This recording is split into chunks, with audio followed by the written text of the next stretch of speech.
This happened last year around December. I was a sophomore and both my parents worked until 11 p.m., so by the time they came home, I was either asleep or playing on my phone. One night, it was around 9 p.m., and I felt thirsty, so I went to the kitchen to go get some water.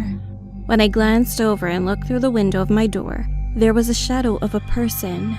I was very paranoid about these types of things, especially since I was home alone. I mean, it was really weird. Like, there was someone just standing in front of my doorstep, and they didn't even knock or ring the doorbell. So I went to the front door slowly and looked out the peephole to see who was standing there. And what I saw was heart-stopping. It was a man in his late 30s or early 40s. He had blood all over his shirt and face, and the worst part was that there were two more men behind him. They looked younger than him. I thought that I was probably going to get robbed or even killed. As I was slowly backing away, I heard one of them whispering, "One of you go and see if the back door is open." I immediately rushed to the back door before the other man could, but fortunately, the door was locked as usual. I then ran upstairs and called the police. They wanted me to stay on the phone with them, but as soon as they said that, I could hear the back gate being crushed. I was frightened, but tried not to scream as hard as possible. However, not long after, I could hear both men trying to break the front door too. I realized that they managed to come inside, so I ran into the bathroom and locked myself in there. At least 3 pairs of footsteps were barging about the house.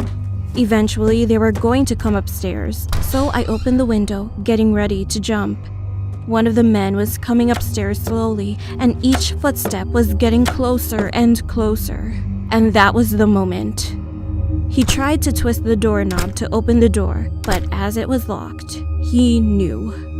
He yelled to the other man, "Someone's hiding in there," and he continued turning the doorknob violently. Again, I forced my hands over my mouth so that I wouldn't scream. I literally jumped out of the window into a bush. I hurt myself a little bit from the fall, but there was no time to hesitate. I stood up and turned to my left, and what I saw was the most terrifying thing I ever saw in my life. 2 other men were sitting at the back of my house, like as if they knew the window was there. They were waiting for me to jump. I was frustrated when they both stared right into my eyes. However, I immediately ran towards the street as fast as I could, and those 2 men started chasing after me. I thought I was going to die, but just then, I could hear the police sirens nearby, and as I turned around, I saw both men running in the opposite direction. One of the cops found me, and the other cops ran straight ahead and chased after them. I told them that there were more in the house. Finally, those 2 men were arrested, while 3 more cops rushed into my house. A few moments later, all the men were captured and handcuffed. I was so shocked and couldn't believe my eyes when they all were taken outside by the cops. It was not just 3 men who broke into our house. There were 7 in total, and they were all waiting for me to come out.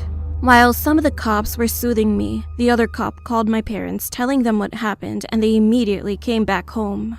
Shortly after, it turned out that those 7 men found out that I was the only one inside the house, so they planned to break in. Since then, I never stayed home alone, and I would always sleep at my grandma's house whenever I had to stay alone. But still, I always fear the fact that another incident may occur someday.